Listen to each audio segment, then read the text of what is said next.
दोस्तों, अगर मैं आपसे कहूं कि क्या आप 2 किलोमीटर पैदल चल सकते हैं तो शायद आप तुरंत हाँ कह देंगे, क्योंकि आपको अपनी फिटनेस पर पूरा भरोसा है, आपको अपने पैरों पर कॉन्फिडेंस है। वहीं अगर मैं आपसे कहूं कि क्या आप 20 किलोमीटर लगातार पैदल चल सकते हैं, और अगर इस कंडीशन में भी आपका जवाब हाँ है, तो ये आपका ओवर कॉन्फिडेंस या एरोगेंस हो सकता है। बहुत छोटा सा फर्क होता है कॉन्फिडेंस और एरोगेंस में। कई बार हमें पता भी नहीं चलता कि हमारा कॉन्फिडेंस कब एरोगेंस में बदल गया। आपने भी कई बार नोटिस किया होगा, जब आप किसी फंक्शन में अच्छे कपड़े पहनकर जाते हैं तो आपको अपने ऊपर काफी कॉन्फिडेंस महसूस होता है। लेकिन कई बार आपने ये भी नोटिस किया होगा कि आप उसी फंक्शन में खुद को बेस्ट मानने लगते हैं। आपको लगने लगता है कि यहाँ पर आपसे अच्छे कपड़े किसी के नहीं हैं और आपकी पर्सनालिटी सबसे बेस्ट है, और इसी चक्कर में आप सभी लोगों से खुद की तुलना करने लगते हैं, और इसी चक्कर में आपका कॉन्फिडेंस कब एरोगेंस में बदल जाता है आपको पता भी नहीं चलता। और दोस्तों, इतना ही नहीं, हमारा कॉन्फिडेंस एरोगेंस में बदलने से पहले ओवर कॉन्फिडेंस में बदलता है।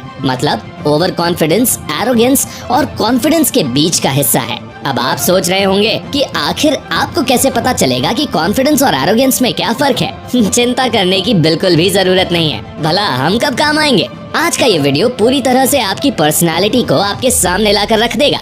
दोस्तों, कॉन्फिडेंस का मतलब होता है अपनी ताकत, अपनी क्षमताओं पर भरोसा रखना। वहीं एरोगेंस वाला बंदा खुद को हमेशा दूसरों से बेहतर समझता है। चलिए आपको एक बढ़िया सा एग्जाम्पल देकर समझाते हैं। मान लीजिए कि एक हट्टा कट्टा बंदा है जो बहुत पावरफुल है। ये हट्टा कट्टा बंदा जब भी किसी इंसान से मिलता है तो उसे लगता है कि वो सामने वाले से ज्यादा पावरफुल है, और रिसीवर कॉन्फिडेंस में खुद को हीरो समझता है। अब एक दिन इसी हट्टे कट्टे की मुलाकात एक एथलीट से होती है जो नेशनल लेवल का रनर है, और जब ये हट्टा कट्टा बंदा उस एथलीट को देखता है तो उसे लगता है कि ये एथलीट तो मुझसे काफी कमजोर है, मैं तो इससे भी ज्यादा ताकतवर हूँ, तो फिर मैं इससे भी तेज दौड़ सकता हूँ। और यहीं पर आ जाता है एरोगेंस। बिना सोचे समझे, बिना किसी लॉजिक के ओवर कॉन्फिडेंस हो जाना आपको एरोगेंट बनाता है, क्योंकि वो पावरफुल बंदा कितना भी हट्टा कट्टा क्यों ना हो, लेकिन नेशनल एथलीट से तेज नहीं भाग सकता। और अब सीधा मुद्दे पर आते हैं, और मुद्दा ये है कि अब हम ये पता करने वाले हैं कि आप कॉन्फिडेंट हैं, ओवर कॉन्फिडेंट हैं या फिर एरोगेंट। प्रोसेस वही रहेगा। हम आपसे 10 सवाल पूछेंगे और आपको ईमानदारी से उनके जवाब देने हैं। और हाँ, अपने साथ एक नोटबुक और पेन रखना बिल्कुल मत भूलिए, क्योंकि आपको सारे पॉइंट नोट करने हैं और लास्ट में उनका टोटल करना है। नंबर 1, पहला सवाल ये है कि नीचे दिए गए 4 ऑप्शंस में से कौन सा ऑप्शन आपकी पर्सनालिटी को सबसे ज्यादा सूट करता है? ए, फ्रेंडशिप, बी, पावर, सी, सक्सेस, डी, फेमस। आपके पास 5 सेकेंड्स का टाइम है। अगर आपका जवाब है ऑप्शन ए तो आपको मिलेगा 1 पॉइंट, और अगर आपका जवाब है ऑप्शन बी तो आपको मिलेंगे पूरे 4 पॉइंट। ऑप्शन सी के लिए 2 पॉइंट और ऑप्शन डी के लिए 3 पॉइंट। आपने जो भी जवाब दिया होगा उस हिसाब से अपने पॉइंट नोटबुक में नोट कर लीजिए। नंबर 2, आप अपनी लाइफ को किस तरह से हैंडल करते हैं? ए, जो भी होगा देखा जाएगा। बी, मैं इसे कर सकता हूँ। सी, पूरी तैयारी और प्लानिंग के साथ प्रॉब्लम को सॉल्व कर लेंगे। डी, जब तक कुछ बिगड़ नहीं जाता तब तक इग्नोर करते रहो। अगर आपका आंसर ए है तो आपको मिलेंगे 3 पॉइंट, ऑप्शन बी के लिए 2 पॉइंट और ऑप्शन सी के लिए 1 पॉइंट, और ऑप्शन डी के लिए पूरे 4 पॉइंट। नोट कर लीजिए। नंबर 3, क्या आपने कभी सीरियसली किसी को इंसल्ट किया है? ए, कभी कभी। बी, कभी नहीं। सी, आपको ऐसा करने में मजा आता है। डी, अक्सर करते रहते हो।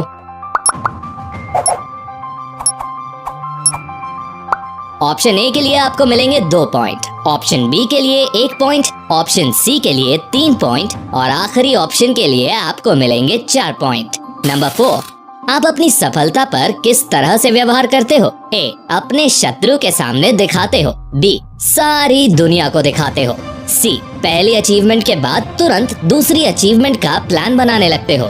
डी, या फिर अपने दोस्त यारों और परिवार के साथ सेलिब्रेट करते हो।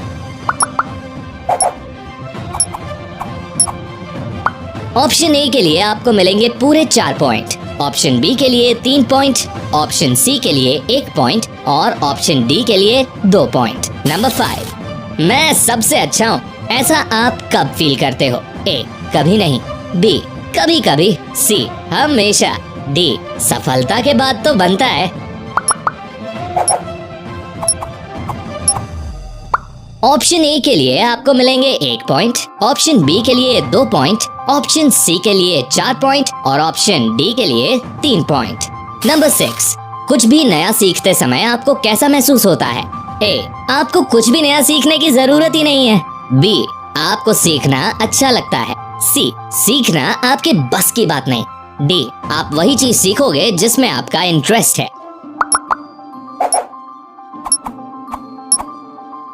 ऑप्शन ए के लिए आपको मिलेंगे पूरे 4 पॉइंट, ऑप्शन बी के लिए 1 पॉइंट, ऑप्शन सी के लिए 3 पॉइंट और ऑप्शन डी के लिए 2 पॉइंट। चलिए अगला सवाल देखते हैं।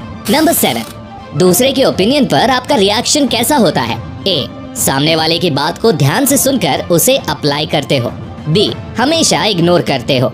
सी, सामने वाले की बात पर ज्यादा सोचते हो।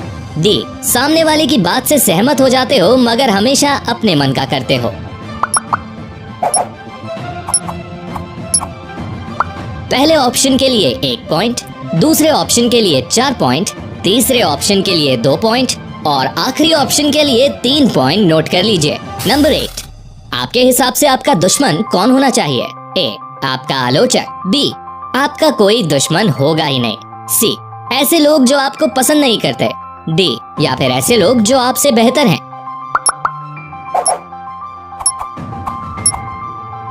ऑप्शन ए के लिए 4 पॉइंट, ऑप्शन बी के लिए 1 पॉइंट, ऑप्शन सी के लिए 2 पॉइंट और ऑप्शन डी के लिए 3 पॉइंट। नंबर 9, क्या आपके अंदर अपनी कमियां सुनने की हिम्मत है? ए, आप अपनी कमियां सुनने के लिए हमेशा तैयार रहते हो। बी, दुनिया में कोई ऐसा नहीं है जो अपनी कमियां सुना सके। सी, कभी कभी आप इससे परेशान हो जाते हो। डी, अब कभी भी अपनी कमी नहीं सुनना चाहोगे।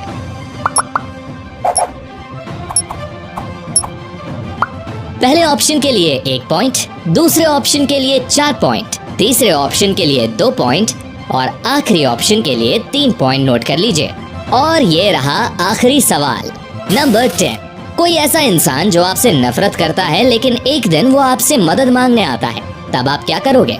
ए, हेल्प नहीं करोगे। बी, हेल्प कर दोगे। सी, उसे भला बुरा कहकर भगा दोगे। डी, उसे इग्नोर कर दोगे।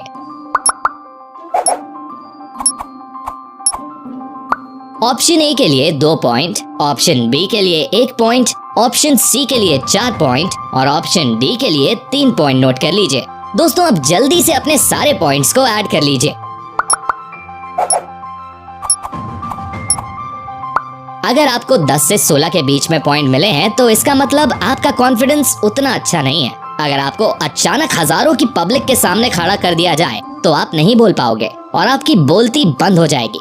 मतलब पब्लिक स्पीकिंग आपको बहुत मुश्किल लगती है। कुछ काम करना हो या किसी टीम के साथ काम करना हो तो आप बहुत अच्छी तरीके से काम करते हो, लेकिन जब बारी डिसीजन लेने की आती है तो आप थोड़ा लड़खड़ाने लगते हो। मतलब टीम लीडिंग करने में आपको बहुत दिक्कत आती है। और अगर हमारे इस पर्सनालिटी टेस्ट में आपका स्कोर है 17 से 25 के बीच तो आप एक कॉन्फिडेंट इंसान हैं। मतलब आपके चेहरे पर हमेशा कॉन्फिडेंस रहता है। हो सकता है किसी खतरनाक सिचुएशन में आपका कॉन्फिडेंस लड़खड़ा जाए मगर नॉर्मल लेवल पर आप बिल्कुल कॉन्फिडेंट रहते हो। आप अपनी ताकत और क्षमताओं पर बिलीव करते हो, ना कि ओवर कॉन्फिडेंस में।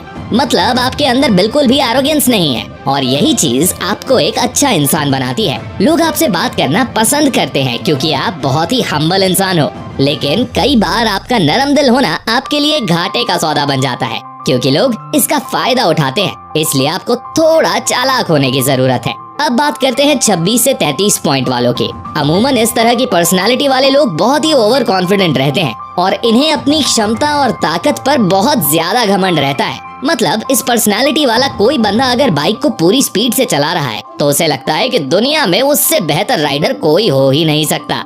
इस तरह के लोग खुद को दुनिया में सबसे बेहतर समझते हैं और उन्हें लगता है कि वो जैसा चाहेंगे वैसा ही होना चाहिए।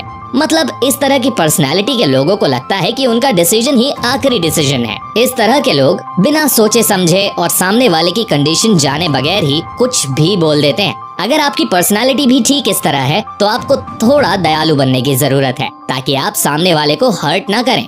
और अब बात करते हैं उस पर्सनालिटी की जो किसी के लिए भी बिल्कुल अच्छी नहीं है। मतलब अगर आपको मिले हैं 34 से 40 पॉइंट के बीच तो हमें ये कहने में बहुत दुख हो रहा है कि आप एक एरोगेंट इंसान हैं। मतलब अगर आपने अपनी कॉलोनी के क्रिकेट मैच में 10 छक्के क्या मार दिए, आपको लगने लगता है कि दुनिया में आपसे बड़ा क्रिकेटर कोई नहीं। आप ये पर्सनालिटी किसी के लिए भी अच्छी नहीं है, क्योंकि थोड़ा सा ज्ञान हो जाने पर आपको लगता है कि आपने सब कुछ सीख लिया और आप दूसरों को ज्ञान देने लगते हो। इस पर्सनालिटी वाले लोगों की सबसे बड़ी और खराब बात ये होती है कि ये लोग जो कुछ भी करते हैं उसे दूसरों से कंपेयर करते हैं और दूसरों को नीचा दिखाते हैं। जहाँ भी उठते बैठते हैं वहीं पर कंपटीशन शुरू कर देते हैं। मतलब अगर आपके सामने कोई बंदा कोल्ड ड्रिंक पी रहा है तो आप उससे कहोगे कि मैं तो इस तरह की 5 बोतल पी सकता हूँ। मतलब कॉमन सेंस जैसी कोई बात ही नहीं। आप अपनी गलतियों को कभी एक्सेप्ट नहीं करते और उल्टा दूसरों के ऊपर इल्जाम लगाते हैं और ऐसा करते समय अपनी पावर का भी इस्तेमाल करते हो। दोस्तों, एरोगेंट पर्सनालिटी आपके लिए बिल्कुल भी सही नहीं है। हो सके तो इसे जल्द से जल्द बदल लीजिए और अगर आपको हमारी बातों से दुख पहुंचा हो तो माफ कीजिए, लेकिन ये सब बताना आपके लिए बहुत जरूरी था। एक अच्छी कॉन्फिडेंट पर्सनालिटी बनाइए और अपना ख्याल रखिए। मिलते हैं अगले वीडियो में। Take care, love you all.